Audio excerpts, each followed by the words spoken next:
দেখুন বন্ধুরা, টকটা আমি গামলায় নামিয়ে নিয়েছি। আর দেখুন কত সুন্দর লাগছে দেখতে। আপনারা বাড়িতে চালতা থাকলে কিন্তু এইভাবে টক রান্না করে খেতে পারবেন। আর এইভাবে একবার রান্না করে খেয়ে দেখবেন, খুবই ভালো লাগবে। একবার রান্না করে খেলে আপনারা বারবার খেতে। নমস্কার বন্ধুরা, নিয়াজ কিচেনে সবাইকে স্বাগত জানাই। আজকে আবারও ফিরে এসেছি নতুন একটা রেসিপি নিয়ে। আজকে আমি চালতা দিয়ে টক রান্না করে আপনাদের সঙ্গে শেয়ার করব। আর এখন কিন্তু অনেক সময় চালতা পাওয়া যাচ্ছে, আর অনেকের বাড়িতে কিন্তু চালতা আছে, কিনতেও পাওয়া যায়। সেই চালতাটা কিন্তু আজকে আমি টক রান্না করে আপনাদের সঙ্গে শেয়ার করব। আপনারা প্রথম থেকে শেষ পর্যন্ত পুরো ভিডিওটা দেখবেন, আশা করি ভালো লাগবে। এখন বন্ধুরা, এখানে আমি একটা চালতা কেটে নিয়েছি। চালতাটা আমি আগের থেকেই কেটে পরিষ্কার করে ধুয়ে নিয়েছি। আর আগে থেকেই কেটে নিয়েছি, তার জন্য কিন্তু একটু লালচে ভাব হয়েছে। আর একটা প্রেসার কুকার নিয়েছি। এই প্রেসার কুকারে আমি প্রথমে এই চালতাগুলো একটু সেদ্ধ করে নেব।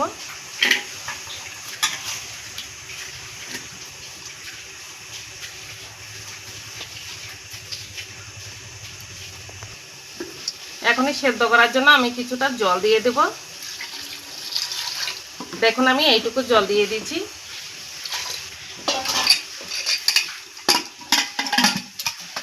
এখন আমি প্রেসার কুকারে একটা সিটি দিয়ে নেব। আপনারা কড়াতেও কিন্তু সেদ্ধ করে নিতে পারেন। আর কড়াতে সেদ্ধ করলে একটু সময় বেশি লাগবে, আর প্রেসার কুকারে খুব তাড়াতাড়ি হয়ে যাবে। একটা সিটি দিয়ে সেদ্ধ করে নেব।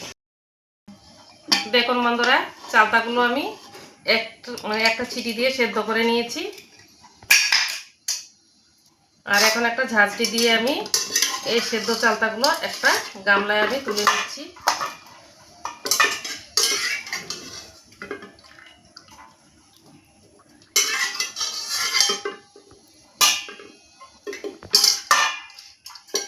সেদ্ধ করে রাখা যে জলটা আছে, এই জলটা আমি ফেলে দেব না, এই জলটাও আমার কাজে লাগবে।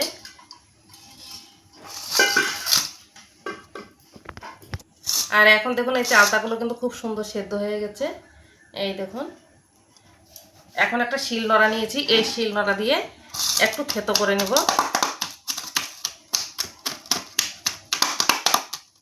এই দেখুন, খুব সহজেই থেতো হয়ে যাচ্ছে।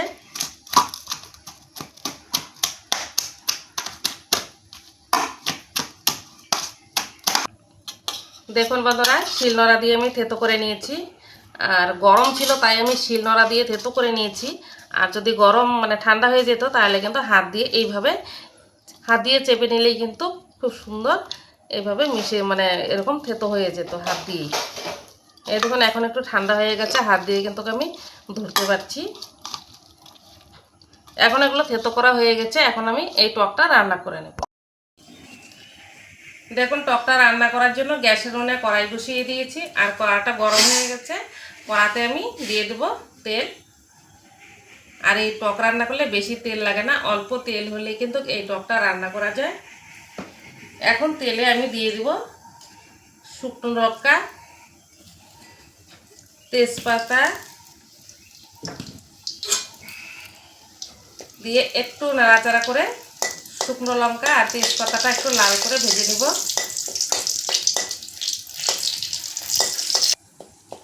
লাল করে ভেজে নেওয়া হয়ে গেছে। দিয়ে দিব একটু গোটা সরিষে দিয়ে দিলাম। এরপর থেতো করা চালতাগুলো আমি দিয়ে দিলাম।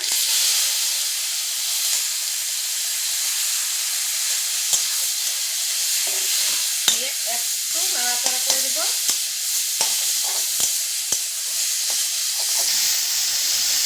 দিয়ে দেবো স্বাদ অনুযায়ী লবণ। আর এই টকে বেশি লবণ লাগে না, অল্প একটু লবণ দিলেই হয়ে যাবে। দিয়ে দেবো একটু হলুদ গুঁড়ো।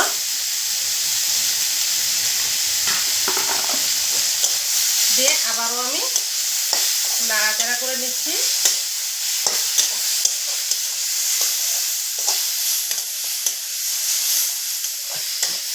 দেখো, সমস্ত উপকরণ দিয়ে আমি একটু এইভাবে নাড়াচাড়া করে ভাজা ভাজা করে নিয়েছি।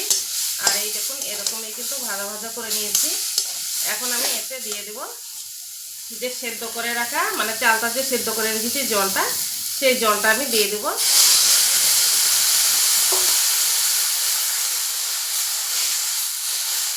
এই জলটা দিয়ে দিলাম। দিয়ে এখন আমি একটু জাল করে নিব। দেখুন, কিছুক্ষণ জাল করে নিয়েছি। এখন এতে আমি দিয়ে দেব চিনি আর বাতাসা আমি একসাথে মিশিয়ে নিয়েছি। এখানে আপনারা শুধু চিনি দিয়েও করতে পারবেন, বাতাসা দিয়েও করতে পারেন, বা এখানে আখের গুড় দিয়েও কিন্তু করতে পারেন। আমি চিনি আর বাতাসা একসাথে মিশিয়ে দিয়ে দিলাম। আর আপনারা মিষ্টিটা আপনাদের পছন্দ মতো দিতে পারেন, যে যেরকম মিষ্টি পছন্দ করেন আর সেই হিসেবে কিন্তু এই টকের মধ্যে মিষ্টিটা আপনারা ব্যবহার করবেন। এখন এই চিনি আর বাতাসাটা দেওয়া হয়ে গেছে, আর অল্প কিছুক্ষণ জাল করে নেব। দেখুন বন্ধুরা, চালতাটা আমি জাল করে নিয়েছি, আর দেখুন টকটা কত সুন্দর হয়েছে। আর টক কিন্তু এইভাবেই রান্না করতে হয়, টকের মধ্যে বেশি উপকরণ দেওয়ার প্রয়োজন নেই। এই 2-3টে উপকরণ হলেই কিন্তু এই টক রান্না করা যায়। আর চাটনি রান্না করলে কিন্তু এইভাবে চাটনি রান্না করা যাবে না। আর চাটনির ভিডিও আমার দেওয়া আছে, চাইলে আপনারা সেখান থেকে দেখে নিতে পারেন। এই দেখুন টকটা আমি এইভাবে রান্না করে নিলাম। আর গরমের দিনে কিন্তু এইভাবে টক রান্না করে খাবেন, খুবই ভালো লাগবে। ভাত খাওয়ার পর একটু করে টক এইভাবে বাটিতে নিয়ে খেয়ে নেবেন, দেখুন খুবই ভালো লাগবে। আর শরীরের পক্ষেও কিন্তু খুব ভালো। এখন আমি এই টকটা নামিয়ে নিচ্ছি।